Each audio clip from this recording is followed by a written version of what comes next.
सूत्रधार पर सुनते हैं वेद व्यास की महाभारत।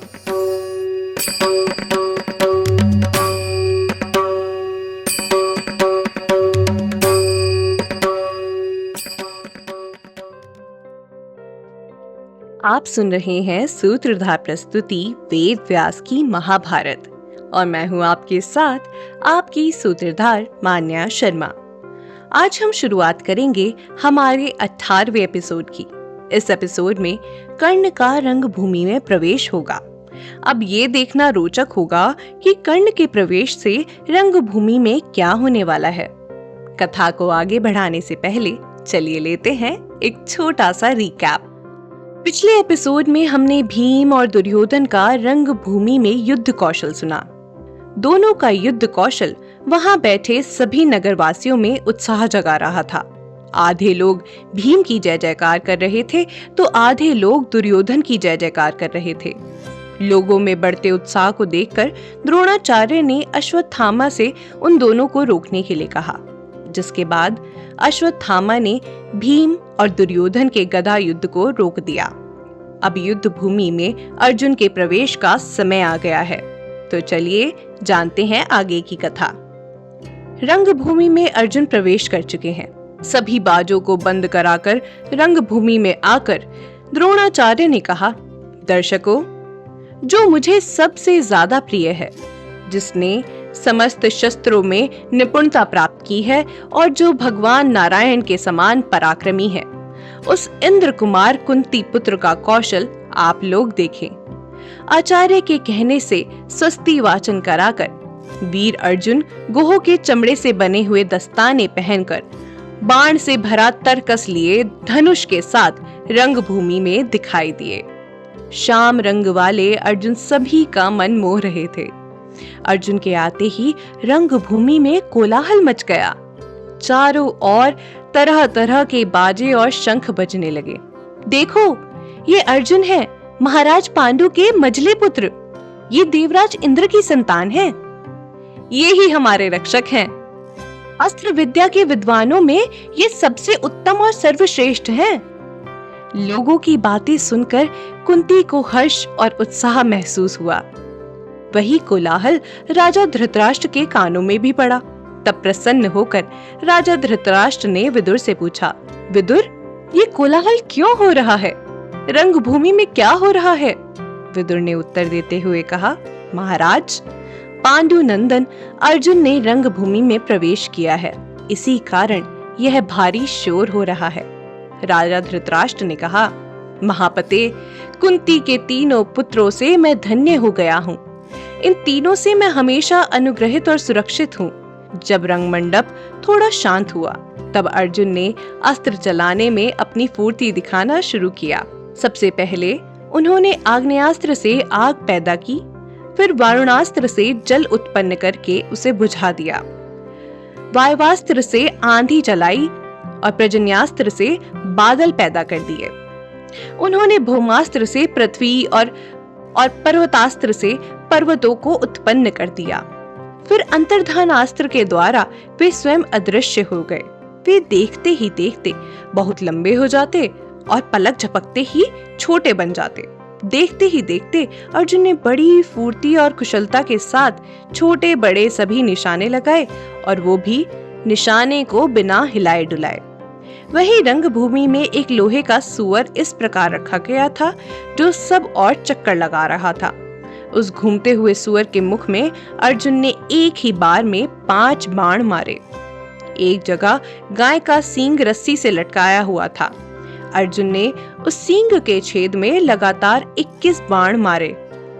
इस तरह अर्जुन ने बड़ा भारी अस्त्र कौशल दिखाया। लोगों में कोलाहल और बाजे गाजे का शब्द जब शांत होने लगा, उसी समय रंगभूमि के दरवाजे से किसी के आने का भारी शोर होने लगा, मानो वज्र आपस में टकरा रही हो। वह शोर किसी वीर के बल का सूचक था। वह शोर सुनकर लोग कहने लगे, कहीं पहाड़ तो नहीं फट गया है, पृथ्वी तो नहीं फट गई है। ऐसा लग रहा था मानो आकाश में बादल जोर जोर से गड़गड़ा रहे हों। सभी लोग दरवाजे की ओर एकटक देखते रहे। दुर्योधन भी उठकर खड़ा हो गया। उसके चारों ओर अश्वत्थामा सहित उसके 100 भाई उसे घेर कर खड़े हो गए। भीड़ से मार्ग बनाते हुए कर्ण ने उस विशाल रंगमंडप में प्रवेश किया। उसके शरीर पर सूर्य देव का दिया हुआ कवच और कानों में माता अदिति के दिए हुए कुंडल थे। हाथ में धनुष और कमर पर तलवार बांधे हुए वह पर्वत के समान सुशोभित हो रहा था। उसमें सिंह के समान बल था, सांड के समान वीर्य और गजराज के समान पराक्रम था। वह गुणों से अग्नि के समान जान पड़ता था। वह बहुत ऊंचा था, उसमें असंख्य गुण थे। वह साक्षात सूर्य के समान प्रतीत हो रहा था। कर्ण ने द्रोणाचार्य और कृपाचार्य को इस प्रकार प्रणाम किया मानो उसके मन में उनके प्रति अधिक आदर भाव ना हो। रंगभूमि में जितने लोग थे वे सब निश्चल होकर उसे एकटक दृष्टि डालकर देखने लगे। यह कौन है, यह जानने के लिए उनका चित्त चंचल हो उठा। वे सब के सब बेचैन हो गए। कर्ण ने अर्जुन से गंभीर वाणी में कहा, कुंती पुत्र, सभी लोगों के सामने जो अद्भुत कर्म किया है मैं वो सब कर सकता हूँ। असल में मैं उससे भी अधिक अद्भुत कर्म कर सकता हूँ। ऐसा कहकर गुरुजनों की आज्ञा लेकर कर्ण ने वे सभी कर्म करके दिखाए जो सब अर्जुन ने रंगभूमि में किए थे। यह सब देखकर दुर्योधन बहुत प्रसन्न हुआ।